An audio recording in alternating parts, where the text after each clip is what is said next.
issues. The first issue I have already raised just now, but I just want to touch on it a bit. I want to stress on the point made by the speaker just now when he made the ruling to chase me out of the chamber. He was going on and alluding that I was questioning the professionalism of the civil service. But I want to stress here, and it is very clear from my motion, my motion under Standing Order 3612 was to refer the member of Pekan, Najib Tun Razak, to the Privileges Committee, not any member of the civil service. I think that the speaker has got it wrong because he kept on repeating that I'm questioning the integrity, the professionalism of the civil service. This is, I'm not sure whether he read it me wrongly or he was trying to distort my speech, and statements, because it is very clear. I was referring Najib, the member of Pekan, to the Privileges Committee for the speech he made on Budget Day on the 21st of October.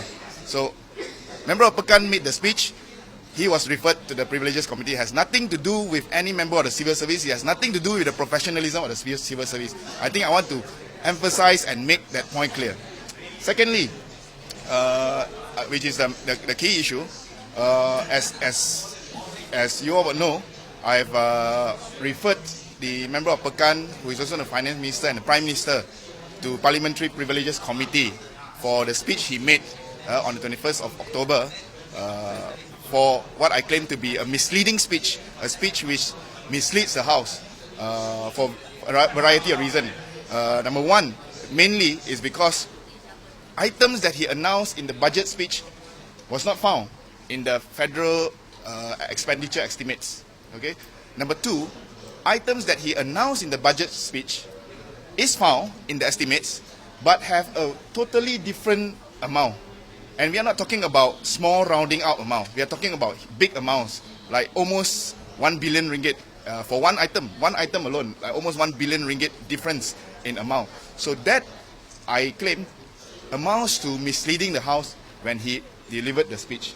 I wrote a letter to the Speaker, and yesterday, on the 2nd of November, I received a reply from the Speaker of the State Assembly, a written reply from him, and part of the letter I have already provided in my statement to the press. I would like to say here that I disagree with the decision of the Speaker, which was why I stood up this morning to humbly request the Speaker really to review his decision, mainly because I believe he has not addressed fully my concern or my charge that the member of Pekan has misled the House. Because he said that there are some funds, if the funds that are mentioned are not from the consolidated fund, ya, kumpulan wang yang disatukan, the Minister of Finance can mention other spendings which are not in the kumpulan wang yang disatukan or consolidated fund, and that fund will not be provided or will not be recorded or will not be stated in the federal expenditure estimates, the anggaran perbelanjaan persekutuan. So he said that, and therefore he said he can mention anything, spending of the government, as long as and if it's not from the consolidated fund, I will not find the amount in the estimate. Okay, that was his contention, and therefore he said there's no prima facie case, and this case, and therefore Najib will not be referred to the Privileges Committee. I will not want to elaborate on his argument. Yeah. I disagree with the argument, but I believe his argument has not covered a very important point, which is there are two types of discrepancies. The first type, as I said, items that are mentioned in the speech but not found in the estimate. That one, he covered it. But the second type, items that are mentioned in the speech, found in the estimates, but have totally different amount. And we are not talking about small amounts here.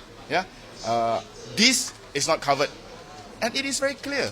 It is very clear that when you mention something and we can refer it to a book, which is the estimate, and the information is totally different, I don't know how we can argue that it is not tantamount to misleading or even outright lying. I've given example of such cases in my letter to the Speaker, and I've also included at least 3 examples of this second type of discrepancy in my media statement. And if you can see from all these 3 examples, just these 3 examples alone, total amount different is 1.907 billion, 1.9 billion ringgit. And this is not a small amount. This amount in fact exceeded the annual budget of some state governments in Malaysia. So it's not a small amount. Thus, it is very clear to me, at least, there is a prima facie case against Najib, and it is really up to Najib to answer to the Privileges Committee. But in this case, we see that the Speaker has decided that it is not the case. Thank you. I think also Stephen has already highlighted and outlined what he feels is a prima facie case against the Prime Minister.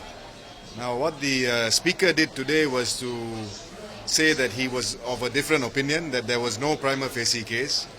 And I think, well, that is fair enough. But I think what is disappointing is that the Speaker did not give Bukit Mertajam a reasonable opportunity of being heard.